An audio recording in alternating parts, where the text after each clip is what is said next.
Hello, and welcome to the Bite-Sized Theology Podcast, Extended Edition, Episode 26. Coming to you from three fellas whose favorite quarantine activity is scoring low on IQ tests. It is Friday, the 27th of March. I'm your host, Aaron Lively. Joining me this week is Sage Blaylock. How's it going? And John McCord. We can actually see each other now. This is weird. Yeah. To our usual audio listeners, we are recording this podcast on video for the first time. So beware of potential jank. But for the first time, you're also welcome to check us out on YouTube and see our hideous faces. So you can see me huddled over an end table if you want in a bedroom while I quarantine at my family's house. So if that fascinates you, feel free to check out our video on YouTube. We're still a work in progress getting our channel up and running. So if you want to see the video version of this podcast, please check us out at our social media accounts. We will probably find a place to post that. So our Twitter is @BiteTheology. Facebook page is Bite Space Size Space Theology. And our Instagram is Bite-Sized Theology with no spaces whatsoever. All one word. Please check us out. Aaron, before we get started, I got a question, man. Sage and I have been having a debate about where you were last podcast, and we've come down to some final guesses. So I just we got to put this matter to bed. See, that you have been sent back from the future to stop a killer robot from killing a mom who is the mom of the future leader of the resistance against the rise of the machines. Now this robot is seemingly unstoppable. And so I figured that you were too busy to even quite be able to jump on a podcast, really, because, you know, he's just unstoppable and wearing dark sunglasses and, you know, saying catchy things in a thick accent. So do the dark sunglasses make him unstoppable, or is there another reason? You know, some would say it is the metal exoskeleton, but I think it is the sunglasses. Probably. You're probably right. Okay. So that's my first guess. Okay. Interesting. Are there any other guesses, or is that the only one? Yeah, I actually had a guess here. So, as all of us know, you live in Louisiana, in a swamp with your mother, and that's actually recording this. Exactly. I can't believe you're on right now. But as I understand, you have been a water boy for your local college football team for honestly like a couple of decades at this point, since you were a little boy. And you recently discovered that you were an amazing football player once you were able to harness your anger and turn that into I think on Twitter you said tackling fuel, if I have that quote right. and that your unlikely run to a bowl game has kept you from being able to be with us this last week. So that's my guess. Sage, you could not have been more wrong. It's obvious. Like, okay, so my first guess might not be correct, but my intel has my second guess, as Aaron was in a torrid romance in his high school days. In fact, he once climbed a Ferris wheel in order to impress a girl. But they moved away from each other. And even though he wrote her a letter every single day for a year, she never responded. So naturally, he just kind of gave up and grew a huge beard, as he still has. But his love of his life, why she was engaged, found him again all of a sudden. And really they had a long emotional conversation and kiss in the pouring rain until they both died as elderly people. So I think that's, and obviously if you're dead, you can't be on a podcast. So that's why he missed last week. Yeah. So clearly that couldn't be correct, since that theory implies that he died at the end. Oh, okay. My guess would actually be that in the early 1960s, Aaron happened to get in with the Italian mob and became a bit of a hitman. May have had a bit part in the killing of JFK. I'm older than I look. Yes, and also just so happened to be the person who assassinated Jimmy Hoffa. And he's been running from the FBI for the last couple of weeks and hasn't been able to get a solid Wi-Fi connection to reach out to us to podcast. Okay. I don't think he's that old. I lived with him in college, so that would make that weird. Or would it? See, what I think happened was he was bitten by a radioactive spider, and had to fight many villains. One with octopus arms, one dressed as a sort of greenish goblin, and then one where there were just too many to count, to be quite honest with you. And so through that entire thing, he just didn't have time to reach out. So, yeah.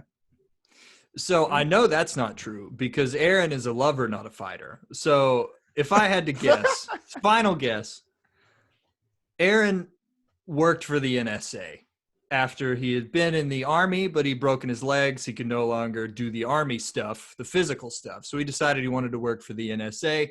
But during his time with the NSA, he just so happened to realize that our government was spying on basically the whole world, including all of our citizens, and looking at us through our laptop cameras.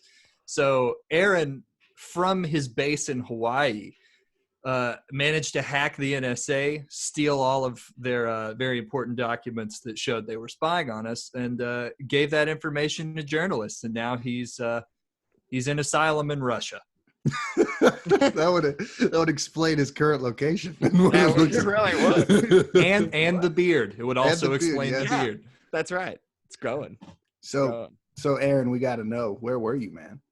I was at the dentist.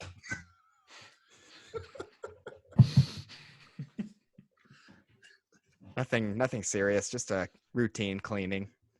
Gotcha. So like the dentist in the North Pole, and while you were there, he teamed up with a reindeer that had a red shiny nose and a very large lumberjack who seemed out of place in the North Pole, like that kind of dentist? No, like a dentist where like I walked into an office and just kind of waited there for 45 minutes. Wait, but was the office a paper supply company in Scranton, Pennsylvania with a romance between the receptionist and a salesman there? It was just kind of like a standard dentist office. There was probably paper there. I don't know if there was anything special about the paper, though. Probably not a paper company, if I had to guess. That'd be a really painful dentist checkup.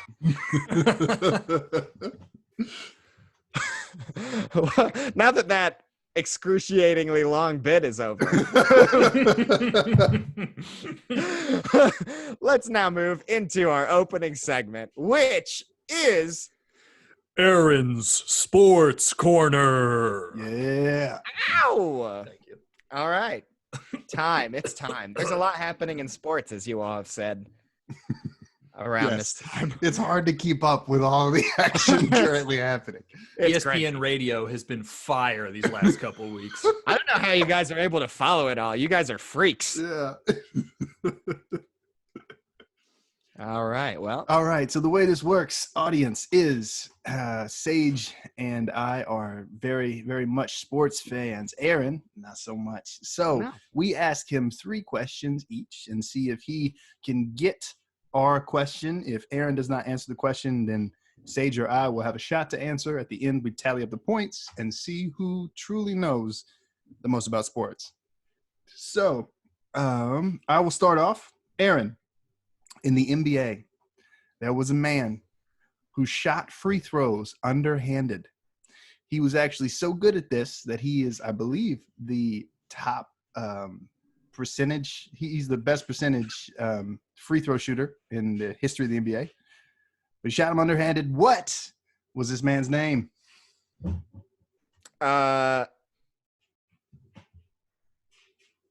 Ludicrous. Because of his strategy. That's a good guess. That's about it, though. Sage, what's the answer? That would be the patriarch of the Barry family, Rick Barry. Rick Barry. Mm-hmm. 1 point for Sage. Yep. Great. So for my questions, these are all going to be college basketball because, as I said, I'm very, very sad and disappointed that we don't have college basketball right now. It's my favorite time of year sports-wise. In 2011, BYU basketball player Brandon Davies was kicked off the team for violating the school's honor code. What did he do?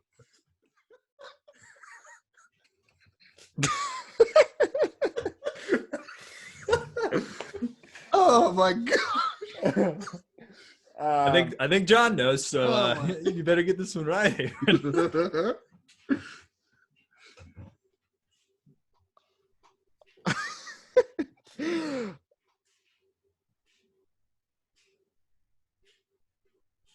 Oh no.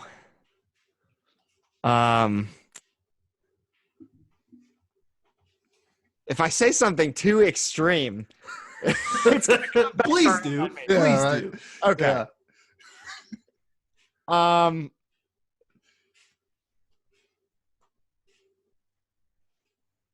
He had an elaborate scheme whereby he snuck into everyone's backpacks, took out everyone's toothbrushes, and brushed his butt crack with all the toothbrushes. Is that close? Is that like ballpark? Adjacent. John. I can't believe you asked this question. This is like the weirdest sports story in the Jimmer Fredette NCAA tournament where they were like BYU had a legit shot of winning. They suspended their second best player for sleeping with his girlfriend, right? Yep, premarital sex. That was against the school's honor code. He was immediately kicked off the team. Wow. So that got reported on ESPN. Yes. But he self-reported, to be fair. So that is an integrity move by that guy. Definitely. But no, that's the weirdest NCAA suspension that I've ever heard of. Yeah. Really strange. Yeah. All right, so point to John. All right. It's weird transitioning into the next one. Yes, it is. All right. Aaron, who is the NBA's all-time leading scorer for left-handed players?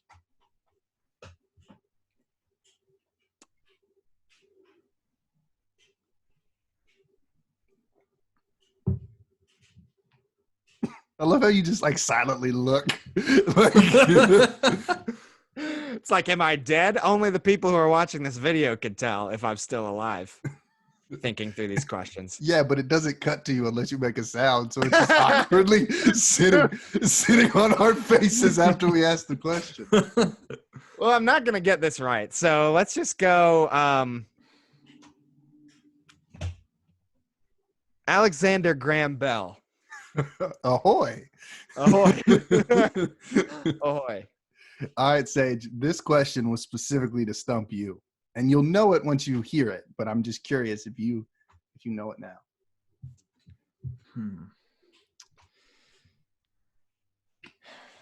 Yeah, that's a tough one. I don't know, so I'm just gonna go James Harden. No, it probably will be after it's over. But right now, it is Manu Ginobili. Nice. Yeah. Nice. Good for him. Yeah. Good for him.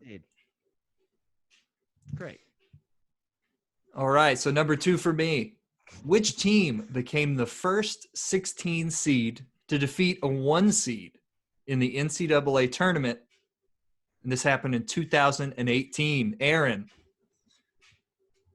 Ole Miss.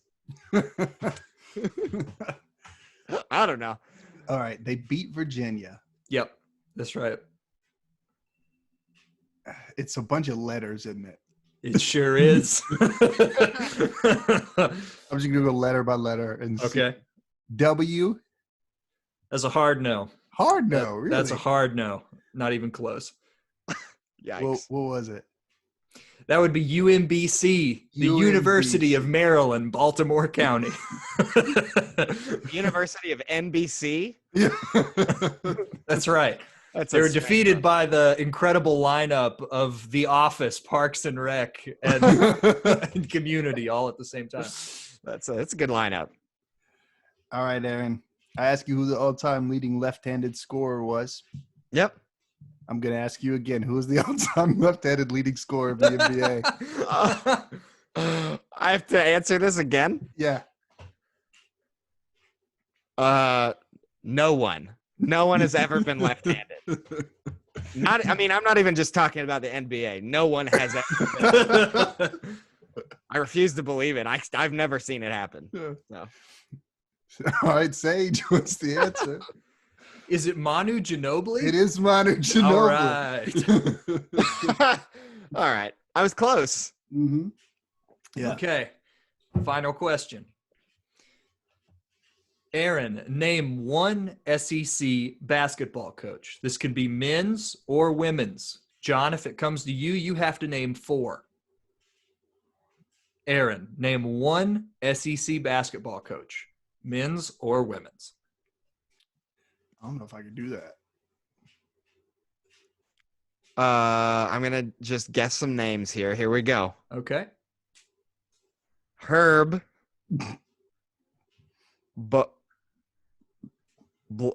Blair.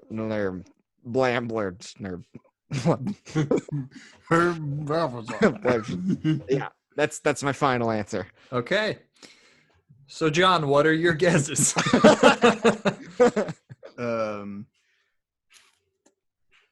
I don't know. I know Bruce Pearl's in there. Yeah, that's one. I'm blanking on the UT's coach's name right now. I watched him speak too. He's a good dude. He's a good speaker. Mm-hmm. But I can't. Barnes, right? No. First name. Rick Barnes. That's 2. Rick Barnes. That's all I got. I'll go Herb Barber. Okay. All right. John Calipari would have also been an option. That's right. Yeah, from Kentucky. And Mike White from Florida. Great name. Tremendous name that is. But yeah, so let's count up the score. So what are we at? Oh, I don't know. I wouldn't keep it score. Okay. So winning this one. So I got 2. Aaron got none. Yes. John, I got 2, I thought, didn't I? I think you just got 1 because you didn't get UMBC and you didn't get that's right. 4 coaches. So That's it looks right. like that's why you wanted to keep score. I only want to keep score when I know that I have won. Got you. Okay. Can I get some points just for playing? Could I just maybe get +5 maybe? Yeah, I second that. Aaron wins. It's majority rule. Yeah, that's a big win, Aaron. That's a big win. John's argument won me over, so I agree. Smashed it from the jaws of defeat. All right. Well, that was fantastic. And once again, clearly, I know nothing about sports.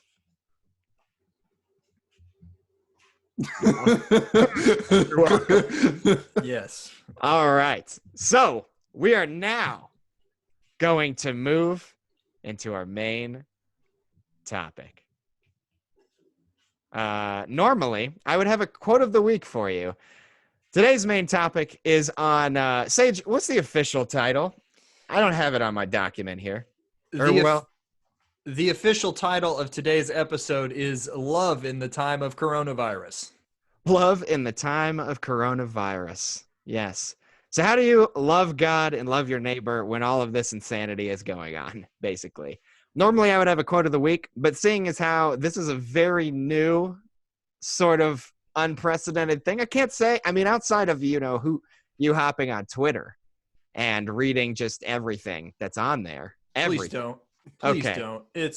There's not a whole lot of quotes going around about coronavirus unless we're talking wrong ones. There's lots of wrong ones on Twitter if you would like to read those. So no, I don't really have one of those. But yeah, I don't know. Before we get started, we should specify that we are recording this on a Wednesday, and news about all this stuff is happening so fast that by the time we say anything on here, some other major development could happen, and a lot of what we say is probably going to be out of date. So there's that disclaimer. But you've got like states who have already issued stay-at-home orders. Bars and restaurants are closed up for at least a few weeks. Things have pretty much slowed to a crawl everywhere, except for grocery stores where people are buying up toilet paper for some reason. Do you understand that at all? What's the deal with people buying up toilet paper? I think people just do it to be jerks. That's probably it.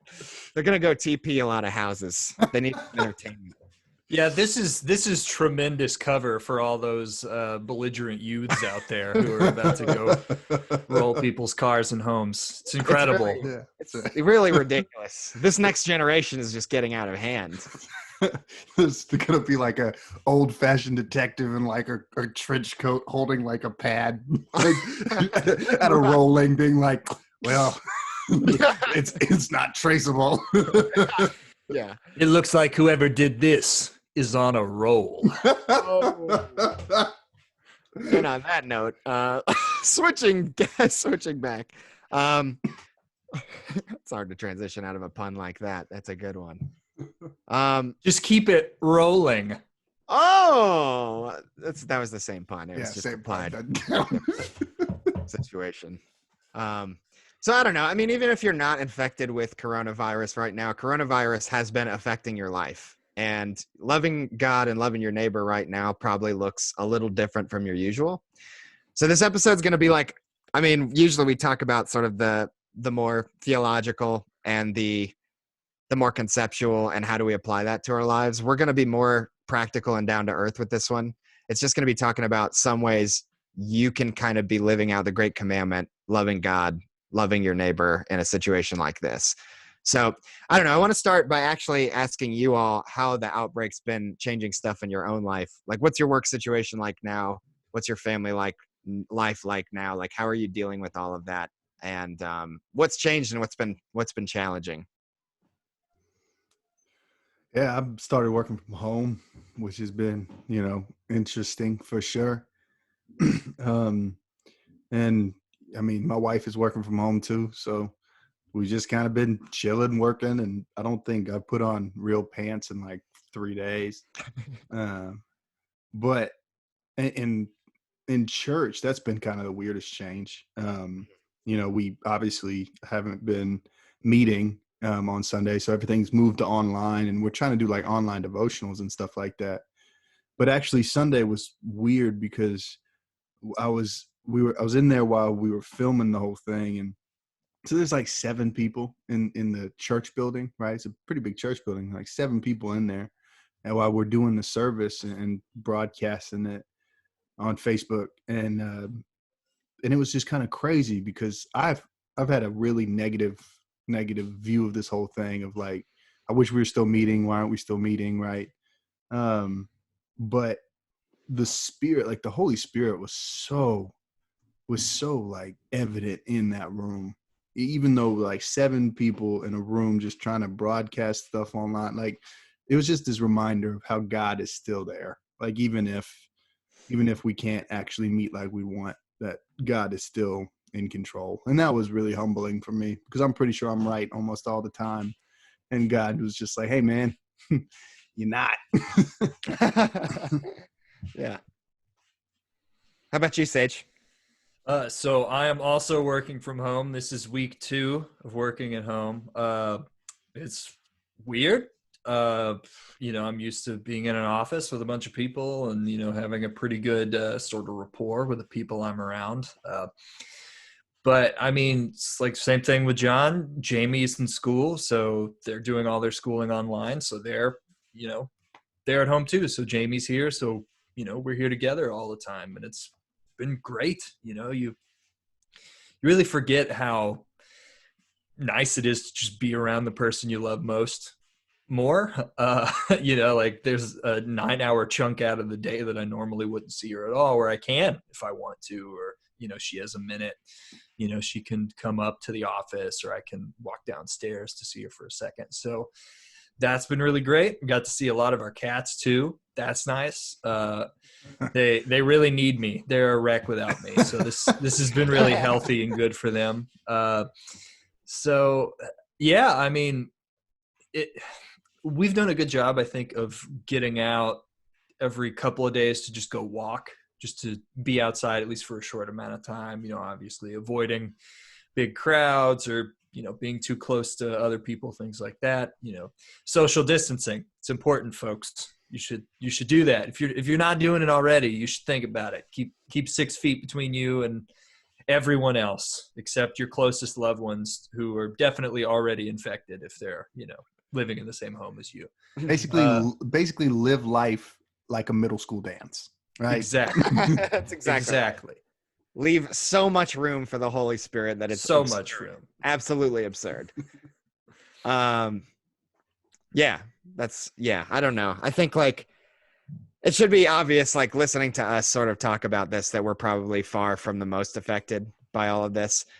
I know family and friends who either had something that looked like coronavirus or might have had it. I know that there are some family and friends I've talked to who actually have like their jobs have shut down and they can't bring in anything, anything to pay rent or pay bills for the next month or so. So I don't know. For me, it was like I was already working remotely, so that part really hasn't changed too much. For me, I love social interaction, so this has been pretty actually tough for me in the evenings. And I think it got to the extent where it's like, if I'm going to be cooped up anywhere, it's not going to be in my apartment on my own. So I packed up and went to hang out with family, and that's why I'm huddled over an end table right now recording this. Yeah, I don't know. For me, it's weird because I always crammed. It's like work was never necessarily where I got my social interaction from ever since I started working remotely. But yeah, I don't know. So work wasn't really isn't really where I have been getting that, but I've been trying to like cram my evenings with stuff to do and like meeting people in the city. Like my whole thing in moving back was like, I want to meet people in the city. I want to get plugged in. I want to go to stuff. And it's hard to not be able to do that anymore. But again, I also have to like kind of try and understand this. Like there are people who are actually out there hurting as a result of this. And it can't be understated how hard it actually is to be kind of cooped up and to not go outside and to not hang out with people or to have social interactions, stuff like that. I think that there's like some serious stuff as far as, your mental and spiritual health and things like that. It's important to still like get time, like Sage, get time walking outside and like, basically trying to be present in the space that you're in, as opposed to trying to just like fill your schedule with stuff, which is totally what I default to. Is it's like I if I'm like just hanging out with family and stuff, like we're watching TV or like we're watching a movie or like I'm playing a video game or something like that, right? And not really thinking through things a whole lot. But I think one of the things that I want to get better at is actually like using this time a little bit intentionally, because you can actually rest in the fact that life has slowed down a little bit. To an extent, it hasn't slowed down for everybody, but if that's you, I think that it's important to make the most of that, however you can. And, that's not necessarily like you have to be doing things or accomplishing things, but I don't know. It's a good chance to just kind of take stock of everything, if that makes sense. Yeah, it does. It's been an interesting time to slow down and to watch kind of us as a society slow down. It also is just the fear is kind of crazy too. Like my wife said, like you wake up and you think everything's just a normal day, and then you go about doing what you'd normally do, and everybody's scared, Mm-hmm. And so that's the thing where we're so good at compartmentalizing, and I'm good at compartmentalizing, but like when it's something like this, you need to face it every now and then, and just kind of sit and be like, oh yeah, this isn't like this isn't good at all. But Yeah. To not live out of a spirit of fear, but to not try to make yourself busy so you never think about it. Mm-hmm. Yeah. Definitely. So I don't know. I mean, I think like John, you presented some interesting challenges that the church has faced a little bit. What are some of the ways you've seen the fact that all of this is going on sort of challenge the church? I mean, you mentioned a few of them, like you all are meeting remotely and things like that. But I think what are some of the biggest challenges that the church faces when it comes to loving God and loving your neighbor whenever something like this is going on, when social interaction's a lot harder?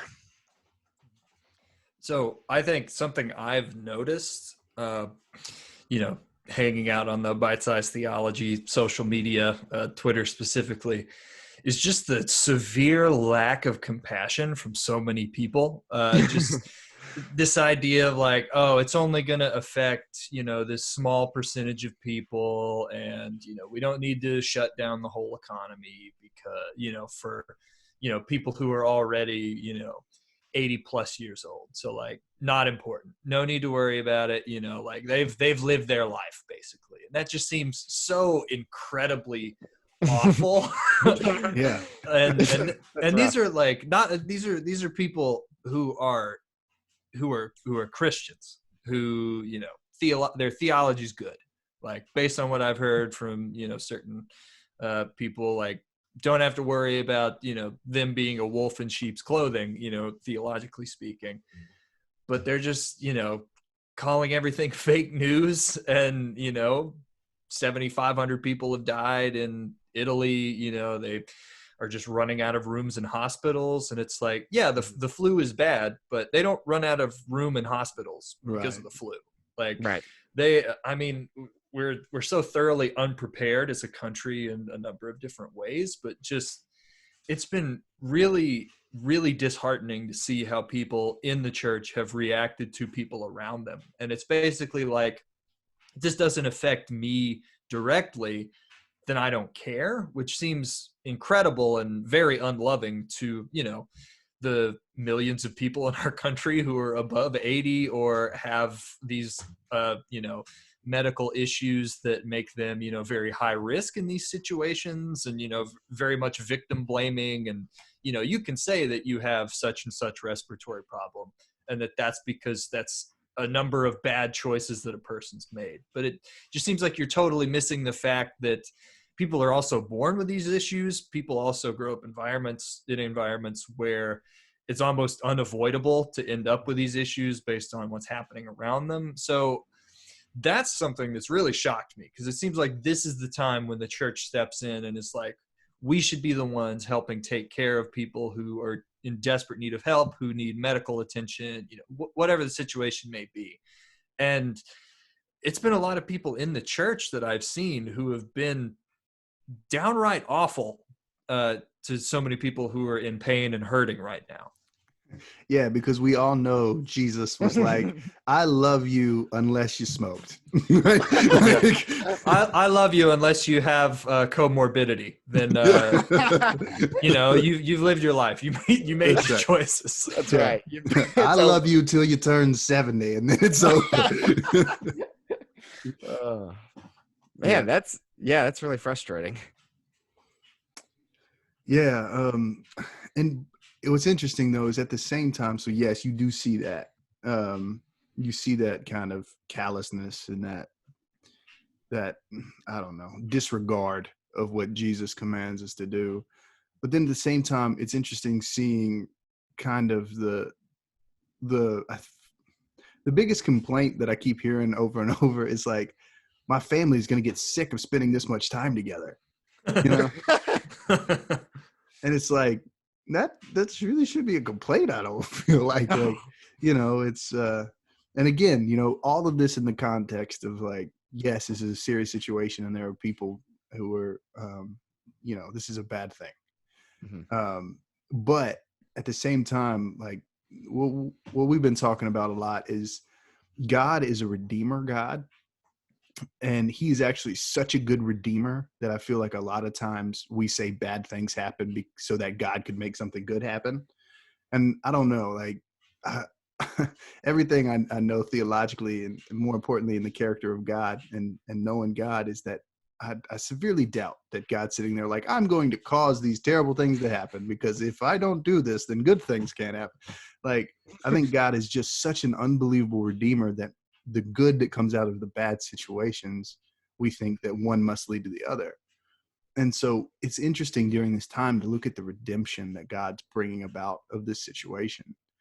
And it's a cool thing. And it's, I don't know, when it comes to something like spending time with your family, that's not a complaint. I don't feel like that's a valid complaint. Yeah. I think it's easy for us to say this without kids running around, to be fair. That's a fair point. That's a very fair point. However, yeah, I don't know. It's far from the worst situation in the entire world. But yeah, I don't know. Like, sorry, go ahead. From these situations, you are going to have a lot of littler churches that aren't going to really know what to do. Mm-hmm. We were talking about it the other day, and there were a lot of churches that didn't have any kind of online giving set up, mm-hmm. And that's like, if you don't have an online presence and then all of a sudden everything's supposed to be online, like that's so your heart kind of hurts for churches who are really, really struggling and might not make it out of if this goes another month. I mean, it's the same thing with people who are out of the job. You feel for them as well. But like, there's going to be a lot of churches closed from this, I feel like. Yeah. That's really possible.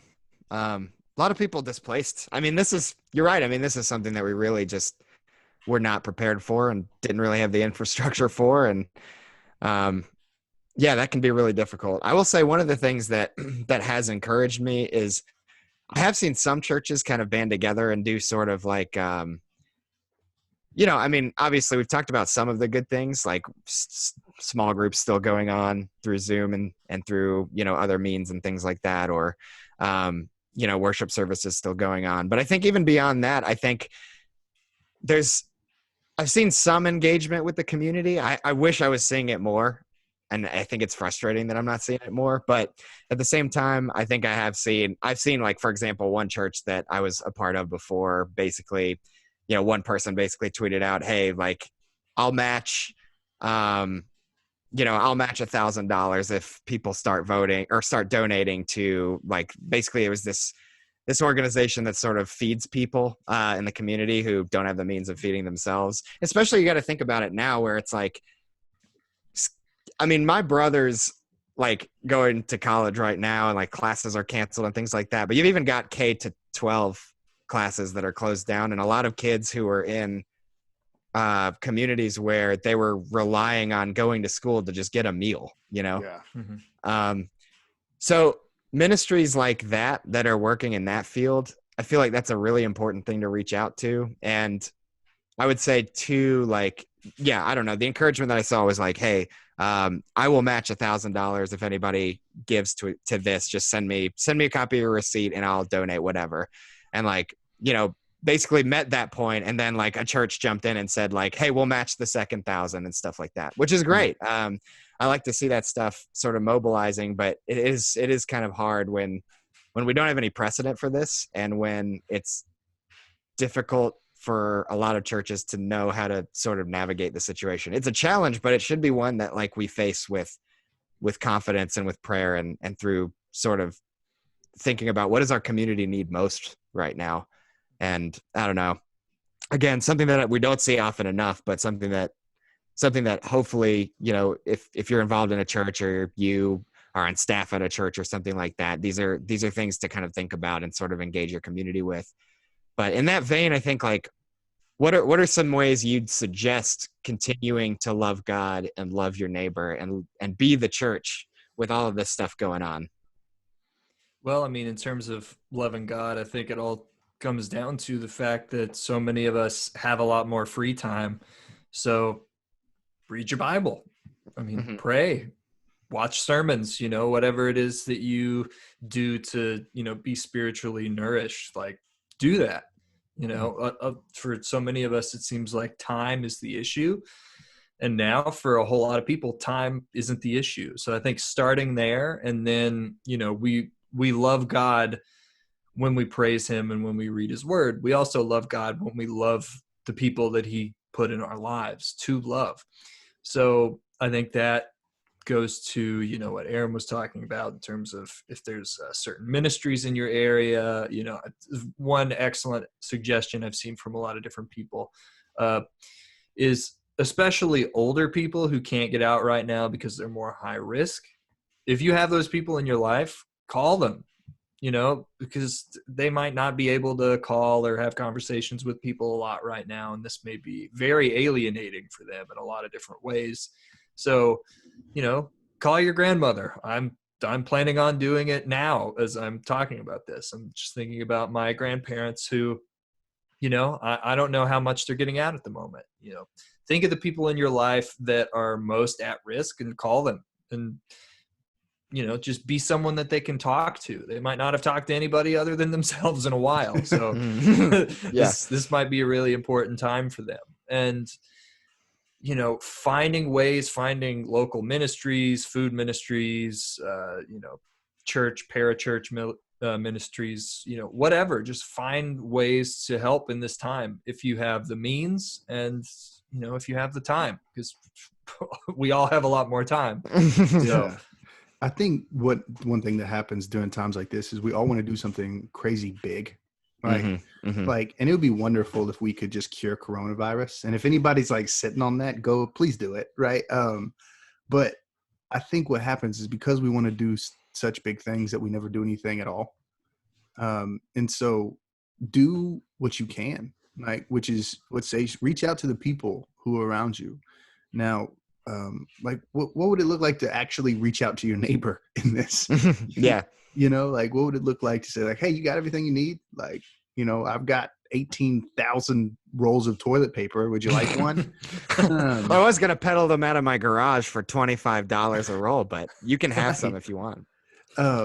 And you better be careful though, because the United States government has made that like an official crime. So they will actually go after you. Absolutely. So, as they should. But just so you know, if you're hoarding Germex or toilet paper, just be aware. Excellent. One thing though that this also brings in is a great opportunity for you to reach out to people around you. Like if there's somebody that's been on your heart or that God's been putting on your mind lately, like now's the perfect time to call or text them. Or you just be like, hey, how's it going? You okay? I'm bored. I've been quarantined for the last, and I need to talk to somebody. How you doing? And I feel like that's an opportunity that we rarely get, where now it won't seem all that crazy, because everything's crazy. So if you act crazy in the midst of craziness, then, it's just normal. It's the new normal. You're reacting correctly.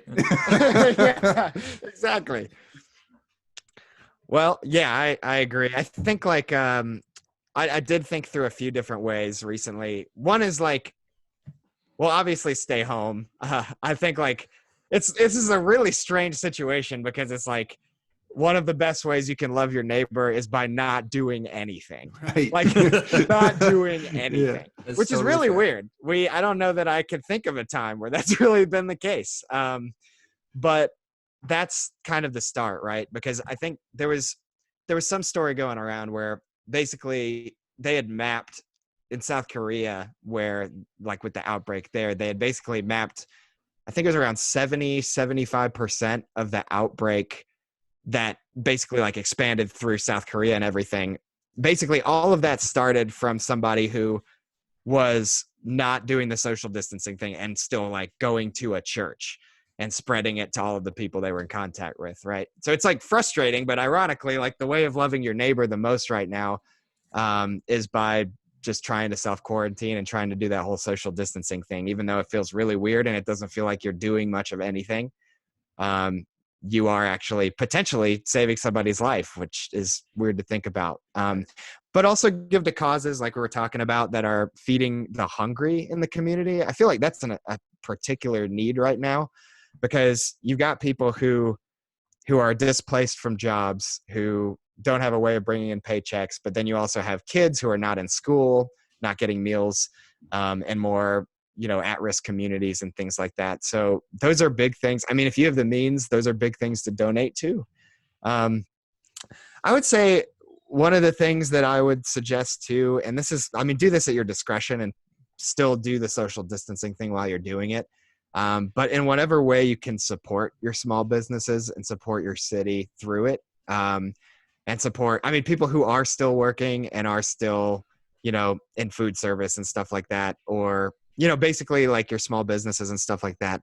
Try and support them. I know there's only so much you can do. And I know there's also the possibility that you're exposing yourself to the virus just by virtue of having somebody make your food for you, Well, gift cards is a great way to do that. Yeah. If you go buy gift cards, and essentially you are giving them money now, right? Yeah, totally. So if you can, buy some gift cards.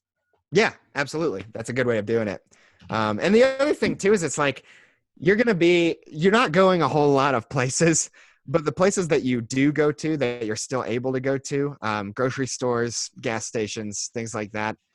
You're not really interacting with a ton of people at a gas station, but if you're at a grocery store and like you're standing in line, I talked to somebody who is at the Kroger relatively recently. It was pretty soon after the coronavirus outbreak had happened.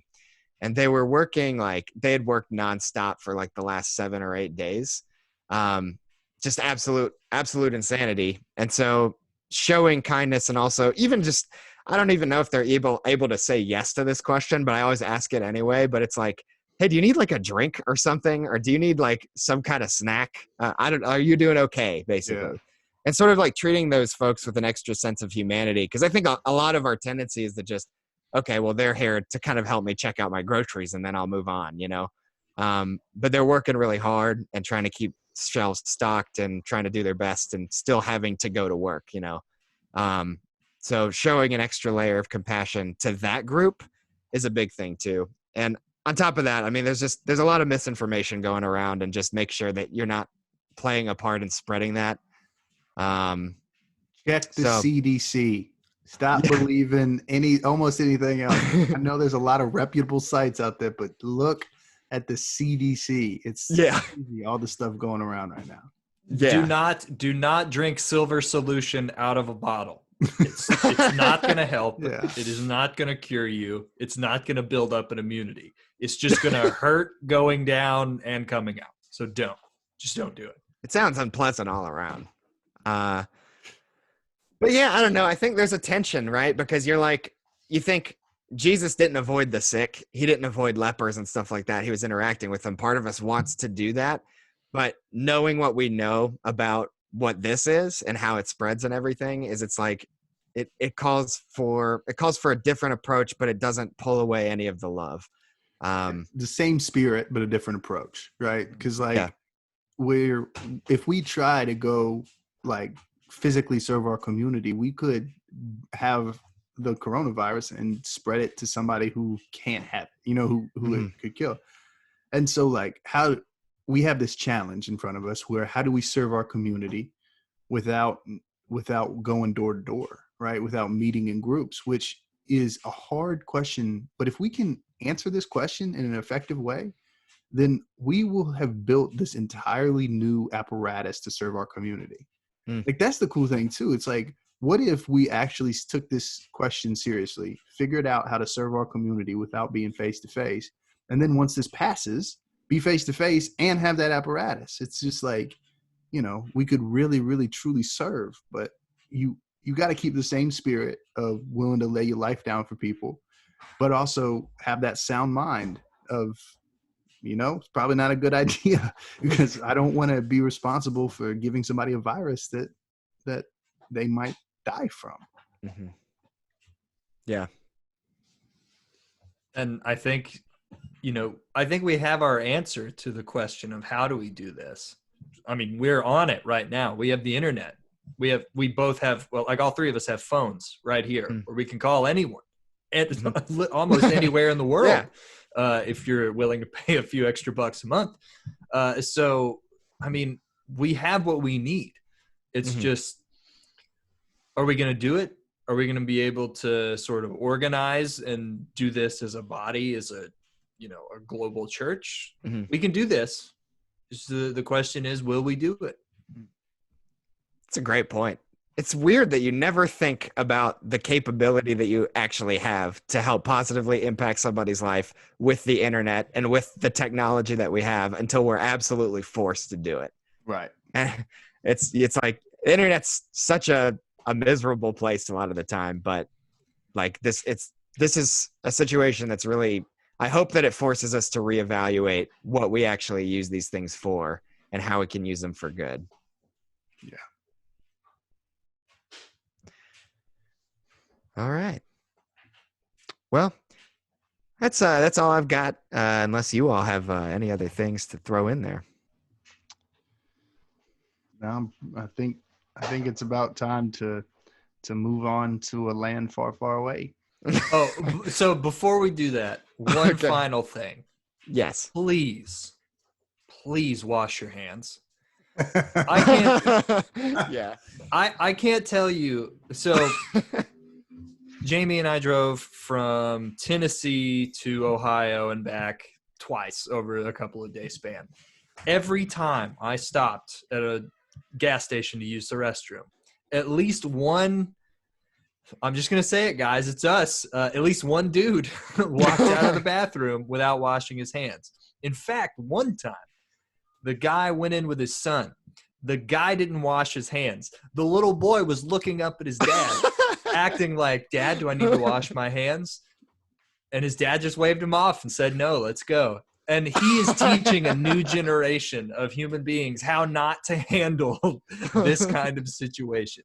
So please wash your hands and tell your kids to wash their hands too, because your hands are disgusting and your kids' hands are even more disgusting. So please wash your hands.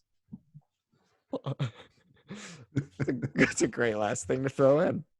I'm sorry you had to see that. I saw it a lot. Like a lot. Oh. Like too many times. Oh, okay. I'd also just like to point out that my view, and this is pointless for everybody but me, my view is I'm currently watching my wife like get ready for worship band practice, where she's just taking like bigger and bigger instruments out the door and walking back in trying to not make a sound. She like walked out with like a ukulele, then a guitar, and then a full keyboard. Oh man, just quiet as mobilizing. anything. That's a talented, thoughtful woman. Right, I'm not hearing anything at all. I know, That's it's really impressive. Yeah.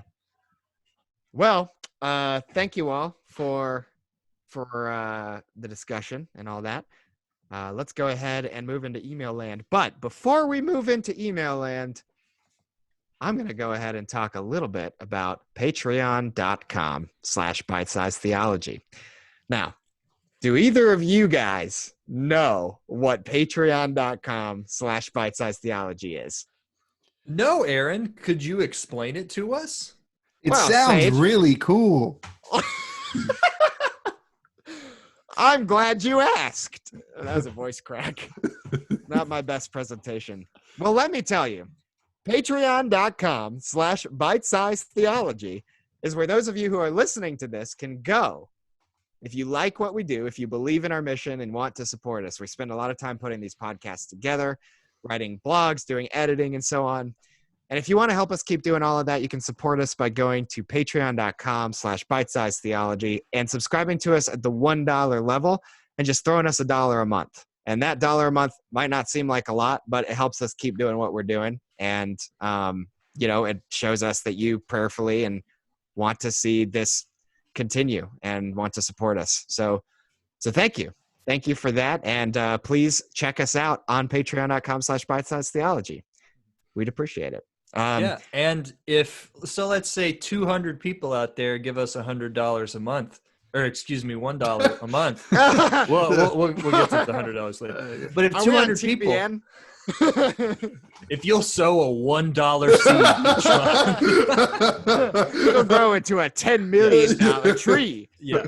So if 200 people were to give us, $1 a month, we're looking at what? $400-$500 a month. That's incredible. Imagine the kind of stuff we can do. We could do, maybe we see about this YouTube thing. Maybe we see how this works. Obviously, we're videoing right now, but it opens up a lot of different opportunities for us and potential projects that we've been talking about that, we think you all might enjoy. So please consider it. Also, just in case there's anybody out there that doesn't understand sarcasm, we are not telling you to sow a $1 faith seed. That is absolutely antithetical to the gospel and not against anything Jesus Christ ever teaches. And so if you believe that, please stop. Okay. Sorry. Correct. Yes. Thank you, John. We needed the clarification. Yes. I don't know if people just jump in and start listening to episode 26, but I imagine there's probably a few people who have. So thanks. And please, I hope you listen to whatever else we're doing. I'm sorry. All right. And now this will not be alienating at all. Let's move on to email land and go into our patented introduction. Somewhere on an island west of the archipelago, several emails have gathered together to form a nation unto their own, and it was called Email Land. You've now entered Email Land. Let's look at what the email civilians of Email Land are up to today. I have 3 emails this week. 3? All right. 3 emails. Count them. 1, 2, 3. 1. Why is baseball popular? It's a boring sport. This one is from Cody. So why is baseball popular? I think the answer is pretty clear. So in the past, people like the idea of sports, but also like to talk at sporting events more. And baseball has more downtime than uptime. I don't know what the opposite of downtime would be. But basically, there's a lot more time of just standing around and eating hot dogs in baseball than there is with virtually any other sport, except a hot dog eating contest, because that's just eating hot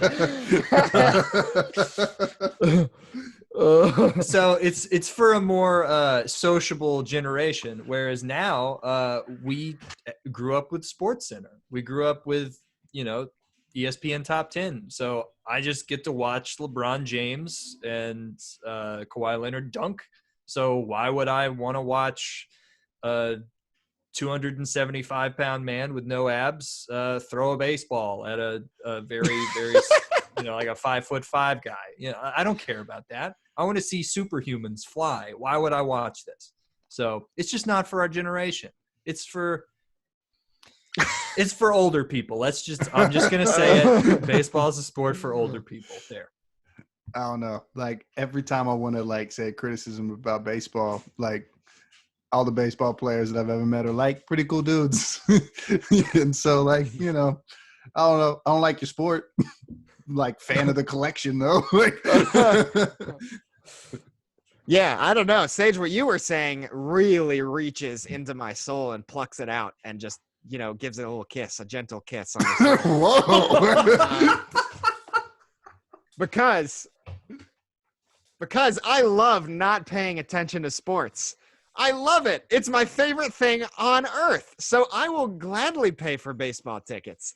I don't have to watch it except for maybe 3 times in the whole game, just when everyone else starts paying attention. And that's great. So I got to say, I wish baseball were more popular. And I will fight as hard as I can to make that happen.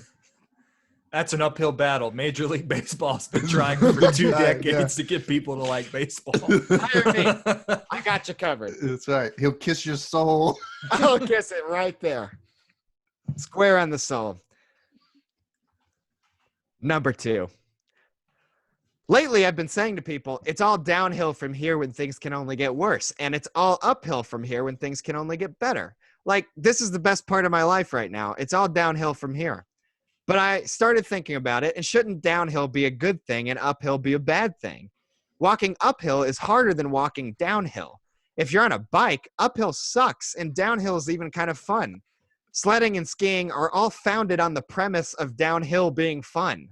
Should I start saying it's all uphill from here instead for things getting worse? Or would that just confuse people? Please help. Nothing matters to me more than the answer to this question. So I think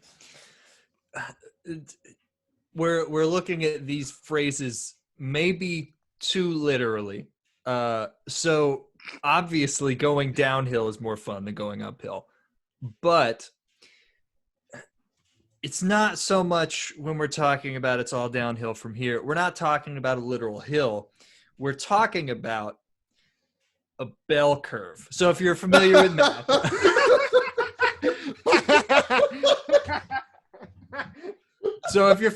math, you've probably seen a bell curve. It starts low and then gets high in the middle and then slopes back down again. So that's basically like, the human life. So, somewhere in the middle there, you're at your peak, your physical peak, whereas as a baby, you can't do very much because you're basically just made out of wet noodles, for the first 3 years of your life. And then as you get older, you're, sort of less and less mobile. So it's basically like a bell curve. So once you get up to the top, you're, I don't know, I guess that's somewhere in the 30s and 40s. Some might argue that that's actually the, downhill. But, you start sloping down towards, being older and older, getting into older age, being an elderly person. And, in terms of the lifespan of a human being, technically downhill. I don't know. Like, I agree with the saying as it is because I'm scared of heights and I don't like going downhill on anything. I don't like any situation where I can look and where I'm looking at is less than where I currently am. So I like uphill because at least I'm not going to fall upwards. And if I do, then gravity doesn't exist and everything is stupid and I might be Superman. So, worst case scenario, I fall uphill and I'm Superman. That's the worst case scenario? Yeah, exactly. Life's pretty good when you're walking uphill. All right, that's not too bad. Okay. I don't really have an opinion on this. I just say it's all downhill from here anyway. I might be wrong. I'm just content with being wrong if that's the case. Whatever. People are forgiving. They'll understand. Email number 3. If you had to throw down in a fight against any kind of animal and win, what would it be? The only catch is that the animal would be transformed into your size. So we did record this at one point, but lost it. So now we're bringing it on back. This question right here. That pretty much takes out any insect because if it gets transformed into your size, the insect then becomes terrifying. And I guess, was it animal? So that doesn't even count. What's a pansy big animal? Because then it'll come down to your size. Gorillas. That was a joke. In case you couldn't tell. I don't know. I'm gonna go sloth.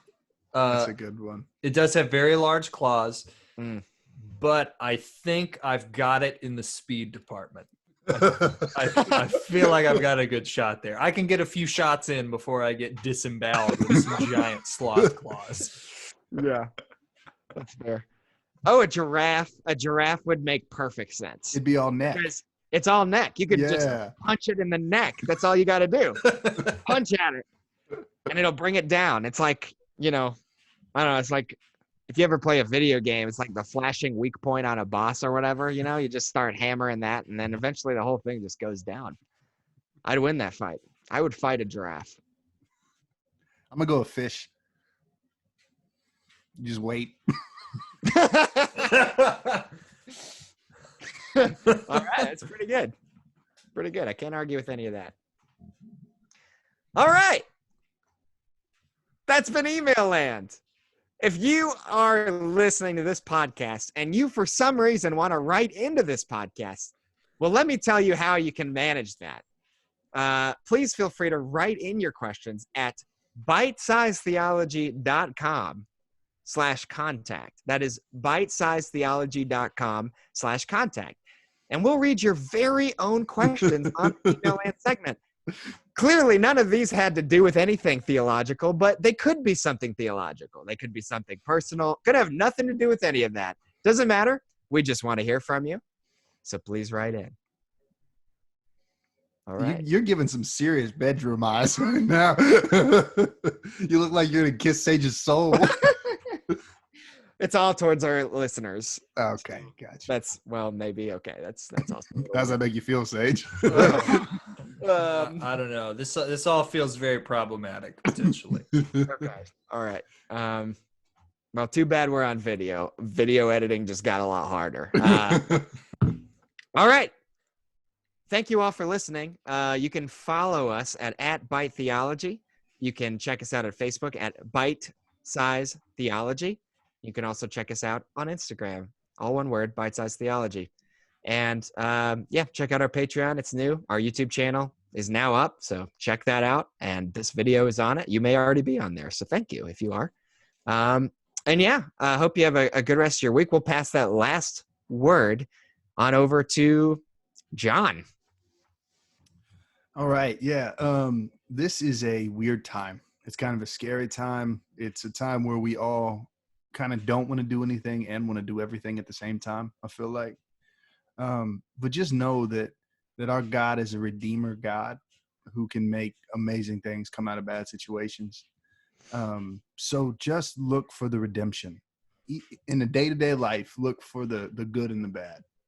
And what you'll see is that God is constantly working in the smallest of things, and the smallest of things add up to the big things. So just pay attention in this time and really know that God is still in control and he's got us, and just try to serve those around you. Now is a time better than almost any that the church can actually be the church. So let's try to be the church and live out Jesus's commands so that we can be a light in a dark time. Thank you, John. All right. Thank you all for listening out there. Stay safe and hope you have a good rest of your week.